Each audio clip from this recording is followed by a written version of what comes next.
성령 안에 거하여 주시어서 아버지 하나님 주의 말씀이 살아 역사하여 우리의 심령 깊이 박히게 하여 주시고 한 사람이라도 왔다가 그저 가지 않게 하여 주시고 하나님 온 마음으로 성령의 은혜를 사모하며 주의 말씀을 경청하며 순종하게 하여 주시옵소서.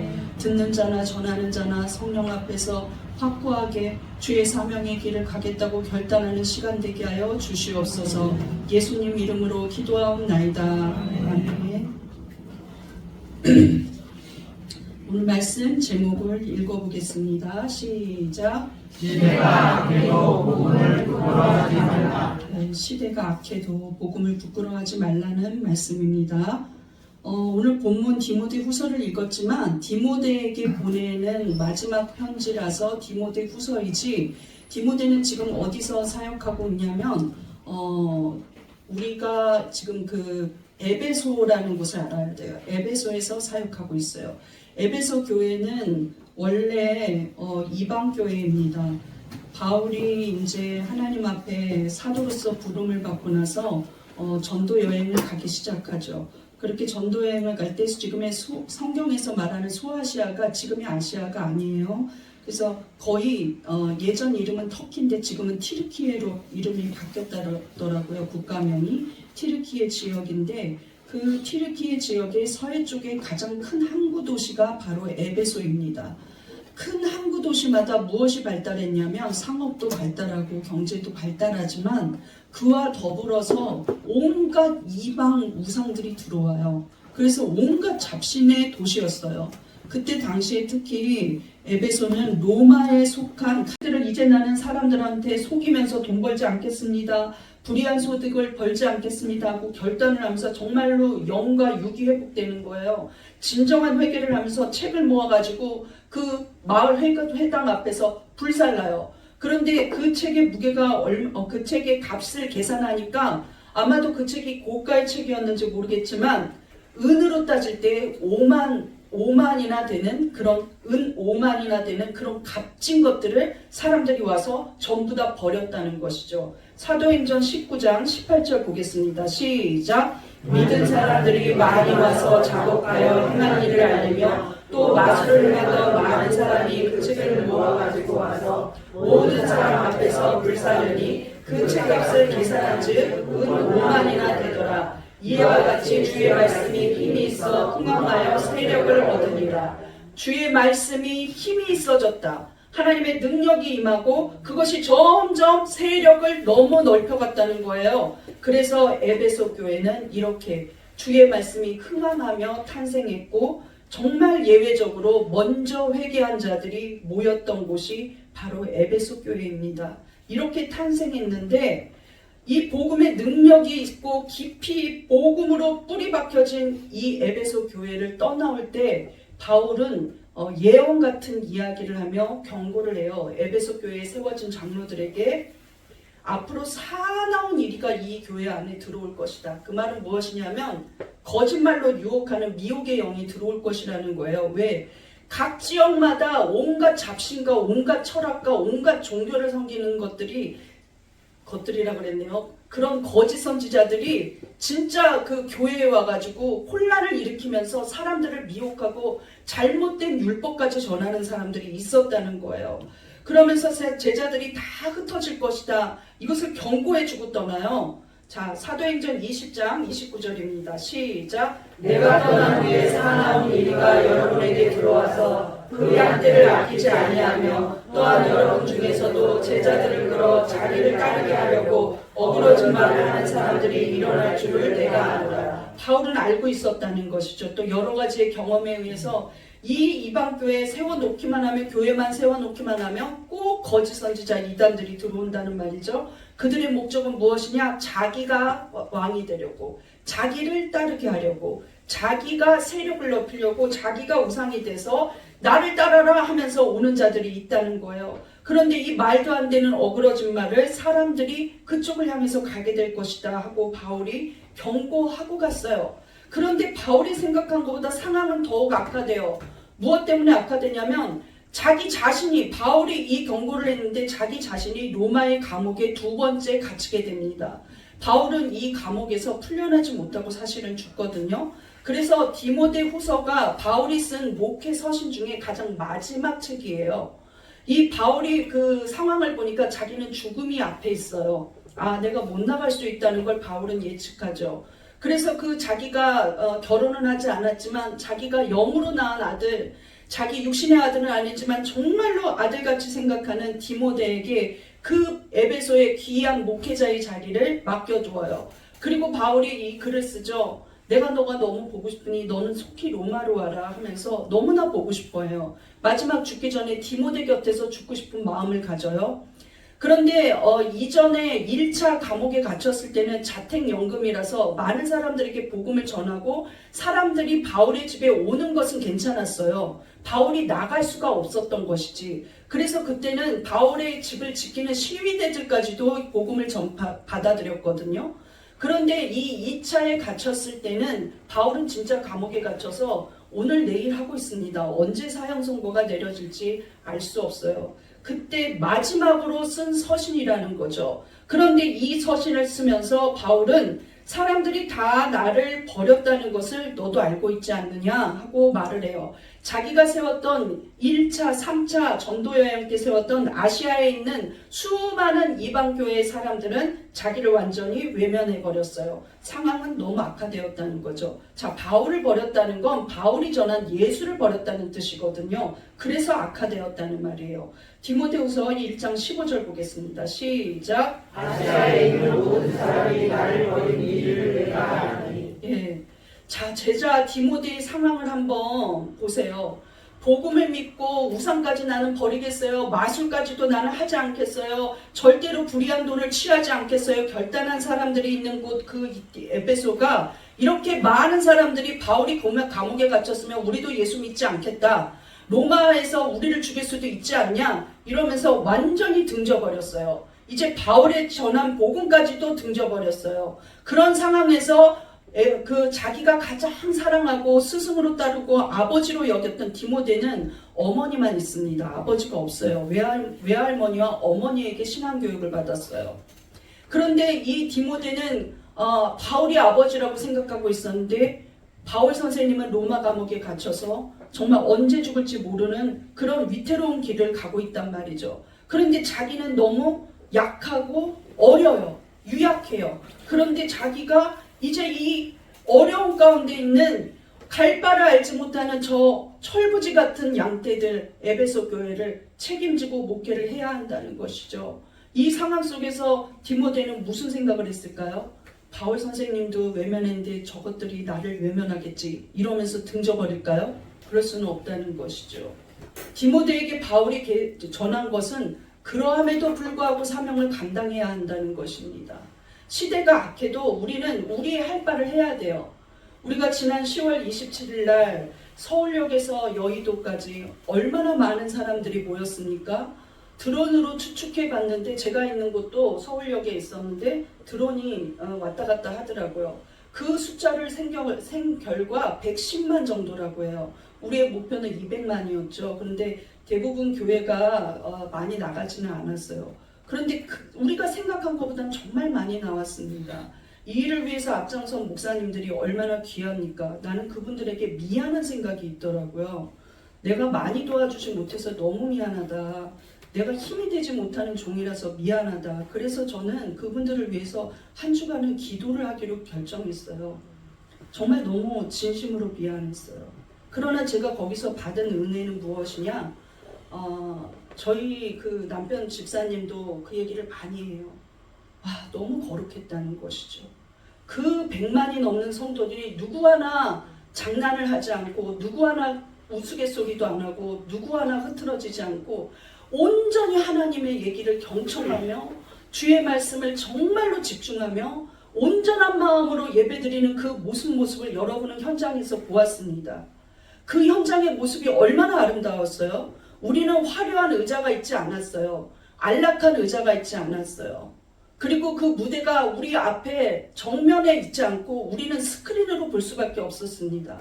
그러함에도 불구하고 마치 하나님 전에서 예배를 드리듯이 하늘의 천국에 가도 이렇게 더 수많은 성도들이 주를 찬양하겠지 하는 모습이 있어서 너무나 감동스러웠어요. 한국은 살아있구나. 악법이 통과되기 전에 이 많은 무리가 기도하는데 하나님이 우리를 지켜주실 거야 하는 소망이 있었다는 것이죠.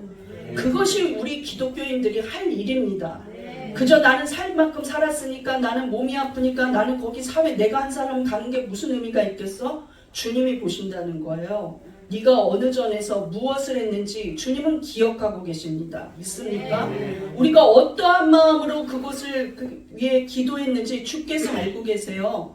그래서 저도 그 전주에 그 포괄적 차별금지법, 교회가 해야 할 일들에서 나는 내 나름대로의 최선을 다할 수밖에 없었던 것이죠. 귀한 성도들이 함께 동행할 때 너무나 감동스러웠고, 또 그곳에서 질서를 지키는 모든 사람들의 모습들, 하나라도 순종하려고 하고 손을 들고 찬양을 하고 손을 뻗어 크게 외치며 부르짖으며 이 시대를 살려달라고 외치는 그 성도들의 모습을 보면서 이것이 바로 성도가 해야 할 일이라는 것을 느꼈어요. 얼마나 귀한 성도들입니까? 그들이 바로 왕같은 제사장이고 하나님의 택한 족속이고 하나님의 소유입니다. 믿습니까? 그러면 이러한 상황에서 우리는 묵묵히 가만히 있지 않았던 것처럼 디모데도 가만히 있을 수가 없었다는 거예요.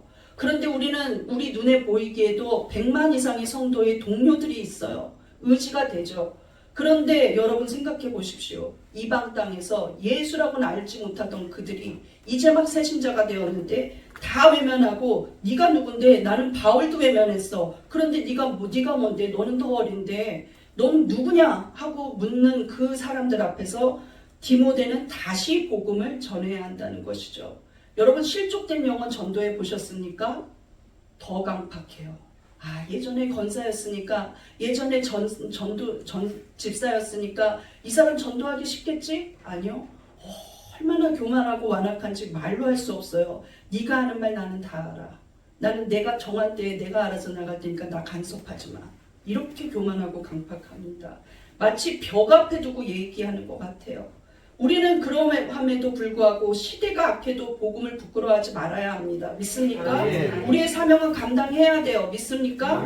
그렇다면 우리가 이 본문의 말씀을 보면서 바울이 디모데에게 전하는 말을 보면서 우리는 어떻게 복음을 부끄러워하지 않고 여전히 사명을 감당해야 하는지 보겠습니다. 1번 시작. 고난과 비방을 두려워하지 말고 복음을 전해야 합니다. 네, 디모데 우리 후서 본문의 8절을 한번 보겠습니다. 시작. 너는 내가 우리 주를 청하노라. 너는 주를 위하여 갇힌 자된 나를 부끄러워하지 말고 오직 하나님의 능력을 따라 복음과 함께 고난을 받으라. 바울은 무엇이라고 말을 하고 있냐면 우리 너와 내가 복음을 증언한 거 그거 부끄러워하지 말아라. 내가 모든 사람한테 외면당하고 사형 선고를 받고 이 죽음 직전에 있다는 거, 정말 아무도 바울을 알아주지 않고 나만 홀로 남았다는 거, 바울 선생님 곁에는 나만 있다는 거 그거 부끄러워하지 말아라. 우리 둘만 남았다는 거 부끄러워하지 말아라. 그래도 우리는 하나님 능력을 따라서 복음과 함께 고난 받아라 하고 말을 하는 거예요. 자기가 죽게 생겼는데 디모데에게 너는 괜찮을 거야. 내가 이 사명 감당해놨으니 내가 모든 거는 내가 다 십자가를 졌으니 너는 편안히 목회할 수 있어. 이런 거짓말 하지 않습니다. 사실은 복음을 전하는 건 고난이 플러스 알파예요. 반드시 복음과 고난은 짝꿍이에요. 여러분 우리 한번 빨간색 읽어보겠습니다. 시작. 부끄러워하지 말고 복음과 함께 고난을 받으라. 저는 많은 설교를 제가 일부러 듣습니다. 제가 전한 본문과 같이 관련된 설교를 들어요. 그런데 많은 목회자들이 전도에 대해서 굉장히 기쁜 일만 있을 것처럼 그것이 열매가 많고 그것이 상급이 많은 건 사실이에요. 그러나 그 과정 속에서 고난을 얘기하지 않는 거 보고 저는 저게 맞나 하는 생각을 합니다. 왜냐하면 성경은 그렇게 말하지 않아요. 성경은 사도가 사도한테 얘기할 때, 사도가 자기의 제자들에게 얘기할 때, 후대를 위해서 써놓은 모든 복음서들, 특히 예수님의 말에, 여러분 빨간 글씨가 예수님의 말씀이거든요. 전도에 대해서 이야기할 때, 사명에 대해서 이야기할 때 십자가 지라고 이야기하셨지, 예수님은 부자가 될 거다, 그 다음에 복을 받을 거다, 그 다음에 니네가 잘 될 거다, 부유해질 거다, 건강해질 거다 이러지 않았어요. 이 글의 주인공인 디모데 역시 고난을 받았고 디모데에게 글을 전하고 있는 바울 역시 생명을 잃었다는 것이죠. 우리는 전도할 때 우리가 굉장히 자존심을 지키면서 전도를 하려는 사람들이 있어요. 그거는 이미 성경에서 어긋났어요. 우리가 뭔가 스타성을 발휘하면서 전도할 수 있을 거라고 생각해요. 그거는 이미 잘못된 생각이에요. 우린 예수님 지신 십자가 같이 감당하면서 가는 겁니다. 전도는 고난을 감내해야 돼요. 어떤 고난입니까? 저기 어떤 다른 지역에서는 전도했다고 추방당할 수 있어요. 강제 추방당할 수 있어요. 우리 선교사님들 대부분이 강제 추방을 걱정하고 있습니다. 왜? 기독교가 불법인 곳에서 거기서 복음을 전하고 있고 거기서 교회를 세우고 거기서 사역하고 있기 때문이에요. 지금 우크라이나 전쟁 속에 있지만 거기에 남아있는 선교사들 백석교단에도 많이 있습니다. 안 들어와요. 들어올 수 있는 루트가 있어도 안 돌아와요. 왜 안 돌아옵니까? 전쟁 지역 속에서 하나님 믿고 있는 자기가 복음 전한 성도들 때문에 그 곁을 떠날 수 없어요. 죽더라도 거기서 같이 남아있겠다는 거예요. 그 땅에서 고난받고 핍박받는 그 성도들에게 기도해주고 복음 전하고 있겠다는 것이죠. 그들이 남아있는 한 자기는 돌아올 수가 없는 거예요. 고난은 당연히 온다는 것이죠. 자존심 같은 거는 버릴 수 있어야죠. 어떤 자는 생명을 거는데 우리는 자존심 때문에 전도 안 해요. 그 사람이 얄미워요. 이런 어리석은 이야기를 하는 분들이 있어요. 그럴 수가 없다는 거예요. 그럴 수가. 돈이 아까워요. 시간이 아까워요. 그럴 수가 없다는 것이죠. 복음 전파를 하는 데는 반드시 고난이 있어야 그 열매가 있습니다. 믿습니까? 네. 하나님이 원하시는 대로 사는 그 길들을 한번 성경에서 보십시오. 곳곳이 그 길은 좁은 길이라고 말해요. 예수님이 뭐라 그랬습니까? 넓은 길로 가는 자는 너무 많다는 거예요. 많은 사람들이 넓은 길로 가면서 그 길이 편하다고 말하면서 그 길로 가요. 전도 안 하면 편하죠. 새생명 전도 축제 하든지 말든지 관심 없으면 되게 편해요. 어떤 사람이 하겠지. 누구 집사가 하겠지. 누구 권사가 하겠지. 목사님이 알아서 할 일이지. 그리고 손님처럼 있으면 너무 편하죠. 그러나 그 사람은 열매도 없다는 거예요. 그런데 이 일을 숨어서라도 누가 보든지 안 보든지 작은 거 하나라도 도우려는 사람들이 있습니다. 어제도 우리 성도들이 긴 시간 나와서 거리거리에서 복음을 전했어요. 이 일을 왜 합니까? 자기들도 피곤하고 힘든데요. 금요일날까지도 밤늦게까지 기도했는데 왜 토요일날 또 나와서 그렇게 아침부터 오후 늦게까지 전도하고 있습니까? 예수 그리스도가 원하시는 길이라서예요. 복음을 전하지 않으면 그들은 어디 갑니까? 죽음 이후에 지옥에 반드시 간다는 거예요. 지옥이 있으니까 그 복음을 전하지 않을 수 없다는 것이죠. 영생의 길을 알려줄 길은 예수 그리스도를 전하는 것 외에는 방법이 없다는 거예요. 우리는 그저 성령을 의지하면서 그 고난과 함께 가야 한다는 것이죠. 사도행전을 보세요. 사도행전은 주제가 하나입니다. 그리스도를 전하는 것, 그것이 바로 사도행전이에요. 복음 전파의 이야기를 써놓은 게 사도행전입니다. 그래서 사도행전 속에는 기적도 많고 복음에 대한 이야기가 많고 회복된 이야기가 많고 이방이 전도된 이야기들이 놀라운 일들이 많아요. 그런데 그 사도행전에는 두 무리가 늘 나와요. 어느 지역을 가든지 이곳을 옮겨가든 저곳을 옮겨가든 나라가 바뀌든 하여튼 산이든지 광야든지 그 항구든지 어디를 가든지 두 무리가 있어요.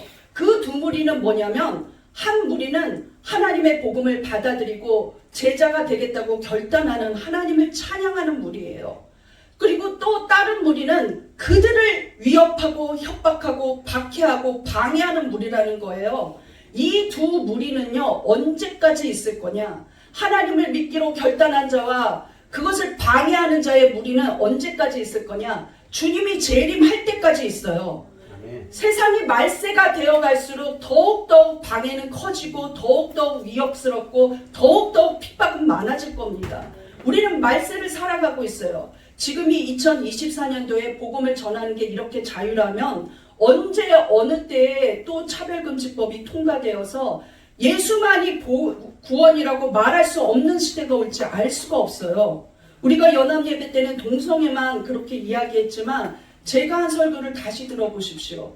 분명히 종교에 대해서도 우리는 말할 수 없는 시대가 오고 사상에 대해서도 말할 수 없는 시대가 와서 무신론자에 대해서도 이야기할 수 없는 그런 시대가 온다는 거예요. 그렇다면 복음이 남아있겠습니까? 살아있을 수가 없는 시대가 온다는 것이죠.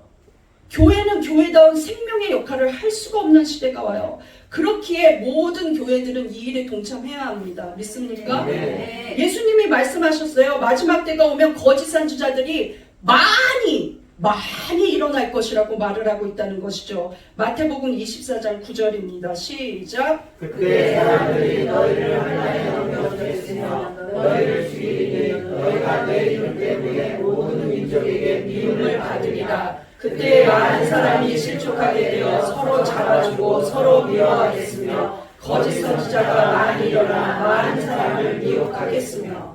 서로 잡아주고 서로 미워한다는 거예요. 왜? 저 사람이 예수를 믿어요. 저 사람이 복음을 전했어요. 저 사람이 동성애가 죄라 그랬어요. 저 사람이 다른 종교를 비방했어요. 이런 식으로 되어가고 있습니다. 지금 지구촌 곳곳이. 위기예요. 위기. 나만 잘 살면 됩니까? 내 기도만 하면 되겠어요? 시대를 보십시오. 너무 악합니다. 그래도 우리가 할 일은 무엇이냐? 우리가 무슨 연합예배를 만들 수가 없잖아요. 우리는 무엇을 했느냐? 여전히 우리는 우리의 사명을, 제자다운 사명을 감당해야 돼요. 복음을 붙들고 복음을 전해야 한다는 것이죠. 한 사람이라도 더 이 미혹의 영에 빠지지 않도록 우리가 먼저 그들에게 복음을 찾아가서 전해야 한다는 것입니다. 거짓 선지자가 있어도 우리는 진리를 따르기 때문에 미혹될 수 없어요. 그러나 많은 사람들은 무신론 가운데 있다가 미혹될 것이고 진짜 진리를 가르치지 않는 교회에 있던 성도들은 진리가 무엇인지 분별하지 못해서 또 속을 거예요. 거기에 많이 들어갈 것이라고요. 끌려가고. 왜? 표적과 기사까지 일으키면서 진리가 아닌 비진리를 왜곡시키면서 말씀을 전하기 때문에 속아 넘어갈 것입니다. 그러나 우리는 어떠한 박해와 어떠한 어려움과 어떠한 핍박이 있더라도 복음을 전해야 돼요. 예수님은 그 뒷부분에 뭐라 그랬냐면 끝까지 견뎌내라. 끝까지 사명을 감당해라. 끝까지 진리를 붙잡아라. 끝까지 예수의 생명이 있다고 말해라. 그런 자는 구원을 얻는다고 말씀하고 있답니다. 마태복음 24장 13절입니다. 시작. 그러나 끝까지 견디는 자는 구원을 얻으리라. 우리는 어떤 자가 돼야 읽으세요. 이 천국 복음이 모든 민족에게 전하되기 위하여 온 세상에 전파되리니 그제야 끝이 오리라. 끝까지 견디는 자가 돼야 된다는 거예요. 우리는 어떻게 해야 합니까? 끝까지 견디는 자. 이제 저랑 설교 많이 들으셨으니까 글자 색깔 보시면 아시죠? 예. 끝까지 견디는 자가 돼야 돼요. 그럼 우리는 무엇 때문에 끝까지 견뎌야 합니까? 천국 복음이 모든 민족에게 증언되기 위하여. 그러니까 예수님 말씀은 무엇이냐? 너무나 악한 거짓 선지자가 많이 일어나지만 믿는 너희들도 많으니 끝까지 견디면서 고난을 견디라는 거예요. 편하지 않을 거라는 것이죠. 조롱도 있고 핍박도 있고 때로는 옥에 갇히는 일도 있고 때로는 생명을 위협받기도 할 거라는 거예요. 어쩔 수 없는 법 앞에 굴복당할 수밖에 없는 그런 일들이 있을 거라는 것이죠. 그러나 끝까지 신앙을 가지고 끝까지 견디고 너만 견디는 게 아니라 모든 민족에게 복음이 증언되게 하라는 거예요. 이것이 하나님의 뜻이라는 것이죠. 그제야 내가 갈 것이다 하고 말씀하시고 있다는 겁니다. 어떤 환난 속에서도 우리는 어떤 시대든지 내가 죽었다가 다시 태어나도 복음을 방해하는 세력은 있습니다. 사도행전 이후에 지금까지 있었어요. 지구촌 곳곳에 순교자들이 지금도 있다는 거예요. 여러분 지금은 순교를 안 당하는 줄 아십니까? 여러분이 소식을 못 들을 뿐이에요. 말하지 않을 뿐이에요. 우리 100만이 넘는 성도가 모였을 때 뉴스에서 뭐라 그랬습니까? 10만이라 그랬어요. 10만. 예. 과연 거기가 10만입니까? 제가 모여서 이렇게 눈으로 봐도요. 그 서울역만 어디가 끝인지도 모르겠어요. 제가 아는 장로님도 서울역에서부터 자리가 없어서 걸어가기 시작하니까 시청 끝에 가서 앉았다는 거예요. 50분 전에 왔는데도. 여러분 그렇게 많은 사람들이 있어도 사회는 외면합니다. 우리의 목소리를 모른 척해요. 그래도 우리는 끝까지 주님을 바라보고 끝까지 이 악법이 통과되지 않도록 말을 해야 되겠죠.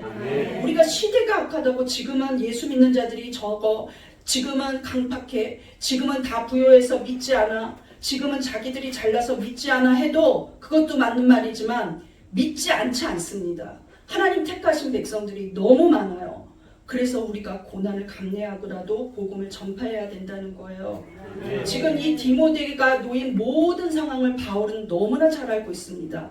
자기가 초대 목사이기 때문에 잘 알고 초대 목회자이기 때문에 잘 알고 있어요. 그러나 그 사랑하는 디모데에게 그 유명한 말을 합니다. 우리 디모데후서 4장 2절 보겠습니다. 시작. 너는 말씀을 전파하라. 때를 얻든지 못 얻든지 항상 힘쓰라. 여러분 이 말이 여기 상황에서 나온 거예요. 지금 디모데는 어떻게 할 수가 없어요. 자기 혼자 남았어요. 그런데 너는 적대를 얻든지 못 얻든지 지금 상황이 어떤지 나는 다 알고 있지만 항상 힘써서 말씀을 전파하라고 말을 하고 있다는 겁니다. 바울은 더 이어서 이야기해요. 사람들은 길을 가릴 거다. 진리를 외면할 거다. 그런데 그 사람들이 오히려 허탄한 데에는 다 귀를 열고 들을 거다. 그러나 너는 고난을 받아라. 무엇 때문에? 전도자의 직분을 감당하기 위해서. 이 고난 받아야 한다고 말을 하고 있다는 거예요. 어느 성경에도 위대한 성경의 그 저자들이 전도할 때 고난 없다고 이야기하지 않는다는 겁니다. 복음 전할 때 고난이 있지 어떻게 없습니까? 왜 고난이 없을 거라고 생각하는지 당체 이해를 할 수가 없어요. 성도들을 보면. 아마도 잘못된 설교 때문에 그러는 것 같아요. 설교는 잘못될 수 있지만 진리는 잘못될 수 없죠. 진리는 좁은 길로 가야만 된다고 말해요. 그 길 끝에가 영생이라고 말해요. 넓은 길은 다 많은 사람들이 가요. 야 이렇게 편한데 뭘 새생명 축제를 하고 뭘 선교를 하고 뭘 힘든데 그걸 하고 이렇게 말한다는 거예요.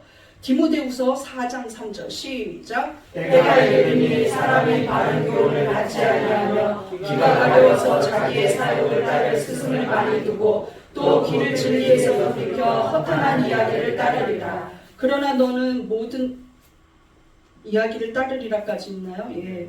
그런데 이 고난을 받아라. 전도자의 직무를 감당하라는 것은 그 다음에 이렇게 말하고 있어요. 그러나 너는 모든 일에 신중하여 고난을 받으며 전도자의 일을 하며 내 직무를 다하라.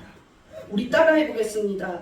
고난을 받으며 전도자의 일을 하며 내 직무를 다하라. 내 직무를 다하라는 게 주님의 말씀이라는 거예요. 우리에게 하신 말씀입니다. 믿습니까? 때를 얻든지 못 얻든지 상황을 보지 말고 지금은 너무 바쁘고 지금은 내가 건강이 안 좋고 지금은 내가 정말로 자존심 너무 상하고 지금은 내가 부유하지 않고 지금은 내가 돈 없고 나중에 잘 되고 나서 그거 아니라는 거예요. 왜 잘 되고 나서 한다고 생각하시죠? 그거 자기 드러내겠다는 뜻인데 우리 예수만 하면 되기 때문에 예수님 자체는 전혀 부끄러울 것이 없습니다. 믿습니까? 온전하신 예수 그리스도를 전하는데 우리 상황이 뭐가 필요 있어요?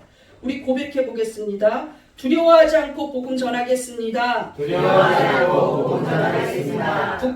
않고 복음 전하겠습니다. 어떤 상황에서도 나는 전도자입니다. 바로 우리가 전도자입니다. 여러분 그 직분 없어지지 않아요. 믿습니까? 두 번째, 2번 시작. 하나님이 우리를 부르셨다는 사명감을 가져야 합니다. 아담이 선악과를 먹은 이후 모두가 죄인이에요. 우리 내면에는 깊은 죄성이 있습니다. 그래서 마귀를 따르는 어둠 가운데 있는 자들이 많아요. 우리도 그런 자들이에요, 사실은. 그런데 우리는 예수 그리스도를 믿음으로 말미암아 어둠의 자녀가 아니고 마귀를 쫓는 자들이 아니고 하나님의 택한 백성 되었습니다. 믿습니까? 그리고 우리는 죄에 눌려있는 자가 아니라 죄와 사망에서 건져냄을 받아서 하나님의 놀라운 긍휼을 받는 자들, 죄사함을 받은 자들이 되었어요. 우리의 성품으로 보면 지옥 갈 수밖에 없죠. 우리의 본성으로 봐도 지옥 갈 수밖에 없어요. 우리는 의로 볼 수 없다는 거예요. 자기의 공로로 하나님 앞에 드러낼 수가 없어요. 온전하신 하나님, 전능하신 하나님 앞에 가서 나는 전능했습니다, 나는 온전했습니다 하고 말할 수 없다는 거예요. 누구의 이름밖에 없냐? 예수 그리스도의 은혜밖에, 예수 그리스도의 보혈의 피밖에는 우리는 말할 수 없고 내세울 게 없습니다. 그런데 우리는 하나님의 백성이고 긍휼을 입은 자가 되었다는 것이죠. 베드로전서 2장 10절입니다. 시작. 너희가 전에는 백성이 아니더니 이제는 하나님의 백성이요 전에는 긍휼을 얻지 못하였더니 이제는 긍휼을 얻은 자니라. 에어컨이 약간 한번 켜주세요. 하나님을 믿고 난 후 많은 사랑과 은혜를 받은 것을 여러분 생각해 보십시오. 지옥의 불구덩이에서 영원히 있어야 될 우리들이 어쩌다가 많은 사람들이, 이 지구촌에 이 많은 사람들이 이 세대에 살고 있는데 우리에게 예수 믿을 수 있는 은혜를 주셨어요. 이 믿음도 우리가 스스로 택한 게 아니라 하나님이 우리를 택해 주셨다는 것이죠. 우리가 하나님 앞에 하나님 나 좀 택해 주세요, 나 좀 불러주세요, 나에게 사명 주세요 이렇게 말한 적이 없습니다. 우리는 무지하고 미련하고 아무것도 모를 때, 심지어 그냥 신이 있는지도 좋다 생각도 없을 때 하나님은 우리를 택하시고 불러주셔서 매주 교회에 가고 싶은 마음을 주셨다는 거예요. 성령께서 우리를 이끌어 주셨다는 겁니다. 믿습니까? 이것을 견인이라고 말해요. 우리 견인차 타보셨습니까? 나는 타봤어요. 갑자기 차가 고장 나가지고 졸지에 견인차를 불러가지고 견인차 아저씨 옆에서 타고 가면서 공업사로 가고 그랬었거든요. 2번 정도 그 경험이 있는데, 이제 고장난 차를 내가 운전해봤자 차는 가지 않죠. 그런데 견인차 뒤에서 가만히 기다리고 있으니까 내 차는 그냥 따라와요. 그리고 공업사에서 고치니까 바로 고쳐가지고 집으로 그냥 안전하게 갔습니다. 누가 갖다 줬습니까? 견인차가 갖다 줬어요. 그 차는, 그 고장난 차는 아무것도 한 일이 없죠. 엔진까지도 고장났는데 한 일이 없어요. 그런데 견인차가 있으니까 해결이 되더라는 거예요. 우리가 속수무책으로 아무것도 할 수 없는 무능한 존재였을 때, 죄에 빠져서 아무것도 모르는 무지랭이였을 때 하나님은 우리를 견인해 주셨다는 거예요. 그렇습니까? 이것이 바로 견인의 은혜라는 것이죠. 하나님은 우리를 언제부터 그러면 그 생각을 하셨을까요? 제가 71년생이에요. 71년도부터 계획하셨을까요? 그런데 성경은요 뭐라고 말하냐면, 창세를 만들기 전부터, 영원 전부터 너를 내가 계획해서 은혜 주셨다는 거예요. 누구 안에서? 그리스도 안에서 그 계획을 짰다는 거예요. 디모데후서 1장 9절입니다. 시작. 하나님이 우리를 구원하사 거룩하신 소명으로 부르심은 우리의 행위대로 하심이 아니요 오직 자기의 뜻과 영원 전부터 그리스도 예수 안에서 우리에게 주신 은혜대로 하심이라. 여러분 언제부터 부름받았습니까? 영원 전부터. 언제부터 받은 은혜입니까? 영원 전부터 주신 은혜. 지금 무슨 은혜로 살고 있습니까? 영원 전부터 주신 은혜. 영원 전부터 주셨다는 거예요. 사랑빛교회 올 때부터가 아닙니다. 영원 전부터 하나님은 여러분 한 사람 한 사람이 저 사람 예수 믿게 해야지 이런 계획을 짰다는 거예요. 그런데 우리가 예수 믿고 나면 당연히 복음을 전할 거라고 하나님은 생각하셨어요. 왜? 성경이 그거를 알려주고 있기 때문에. 너무나도 많이. 그리고 성경은 거짓말하지 않은 진리의 책이니까 이건 고난이 같이 올지라도 니네들이 가야 한다 하고 말하고 있어요.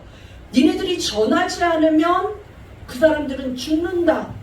영원한 지옥이다. 그들의 영혼이 죽어가고 있다. 그리고 선진들은 죽었다. 생명을 버렸다. 이렇게 말하고 있어요.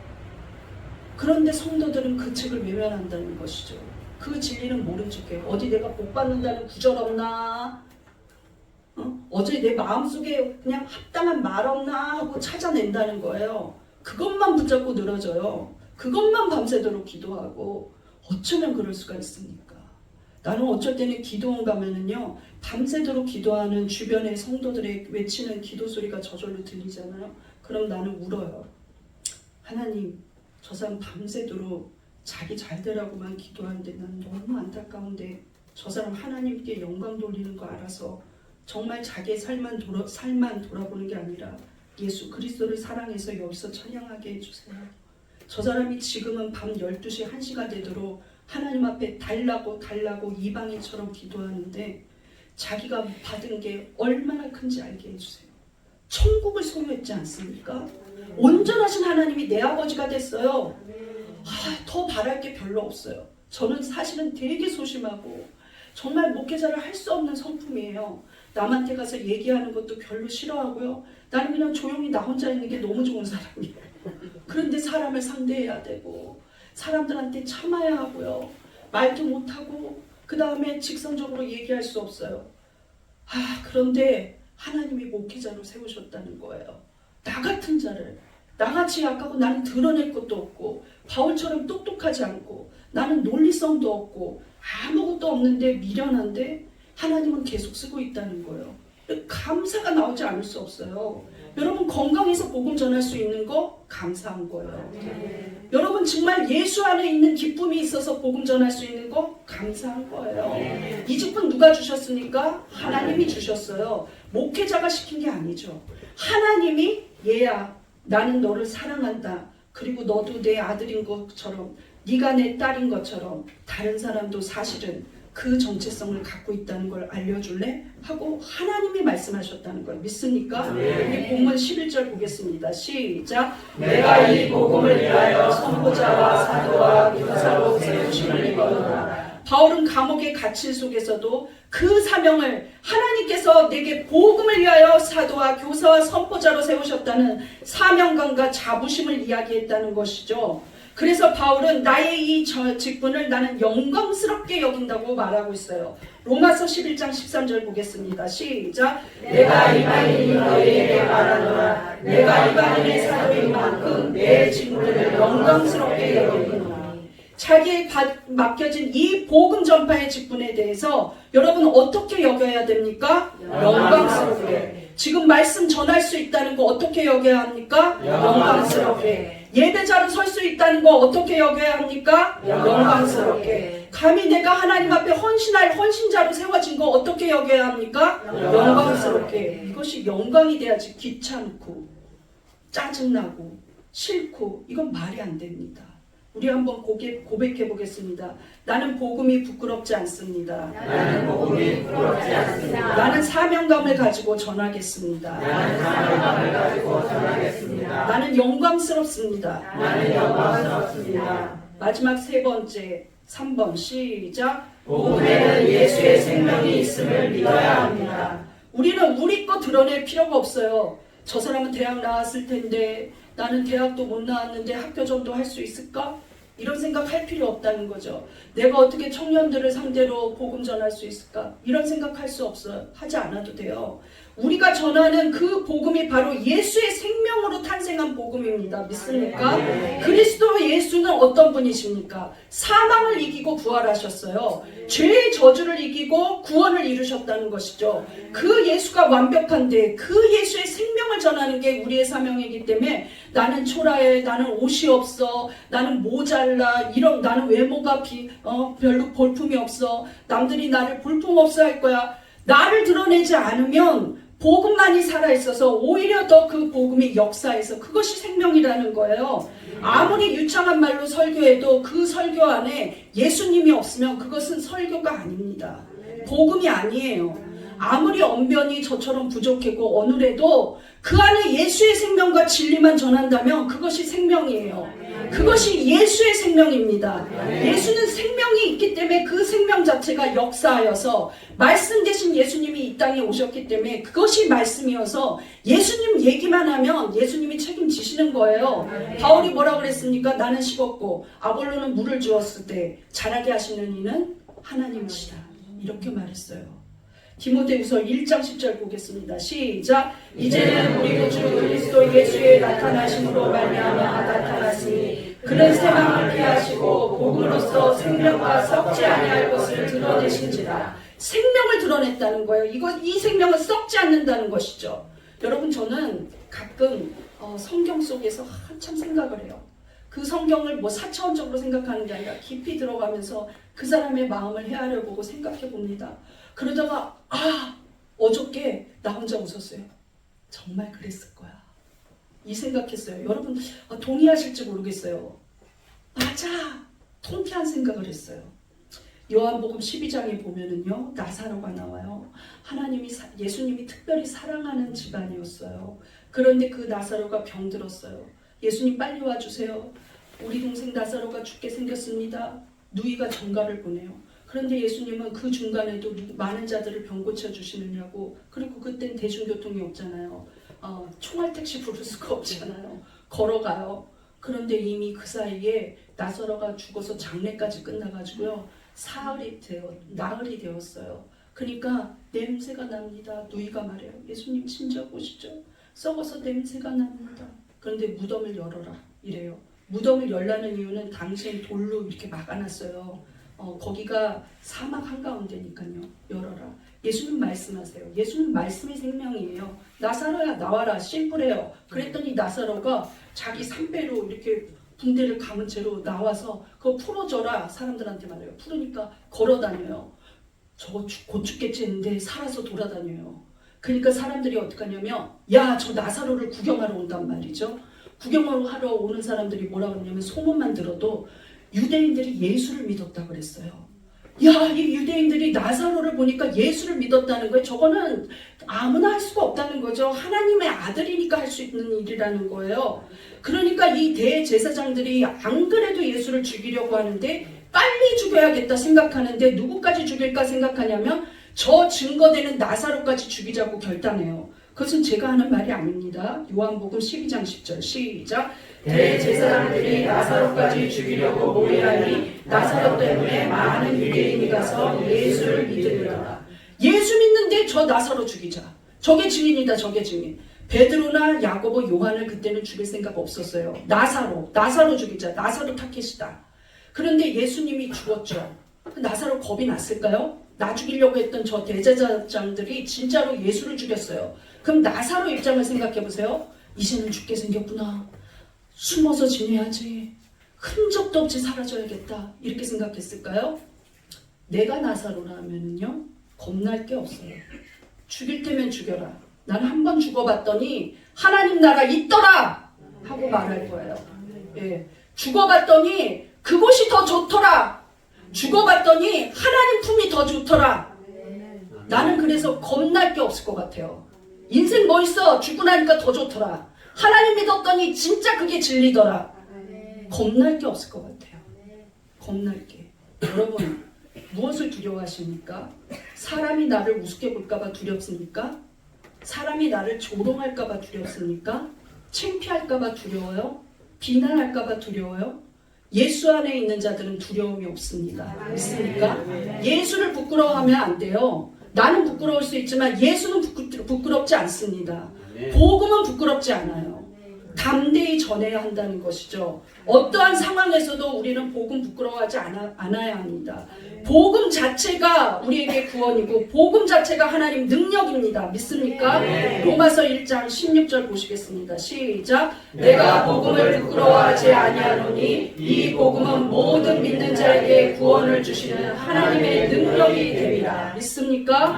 우리 고백해 보겠습니다. 복음이 하나님 능력입니다. 복음이 하나님 능력입니다. 복음이 예수의 생명입니다. 복음이 예수의 생명입니다. 결론을 보겠습니다. 시대가 악해도 복음을 부끄러워하지 말라. 1번 시작. 고난과 핍박을 두려워하지 말고 복음을 전해야 합니다. 2. 하나님이 우리를 부르셨다는 사명감을 가져야 합니다. 3. 복음에는 예수의 생명이 있음을 믿어야 합니다. 아멘. 우리 이 시간에 다 같이 한 목소리로 기도하시는데 하나님 내가 복음 부끄러워하고 또 내 모습이 어떨까 생각하면서 인본주의적인 생각했던 거 용서하여 주시고 오직 예수를 전할 수 있도록 하나님 인도하여 주시고 영혼을 불쌍히 여기는 영혼 사랑하는 마음 달라고 주여 한번 부르짖고 기도하시겠습니다. 주여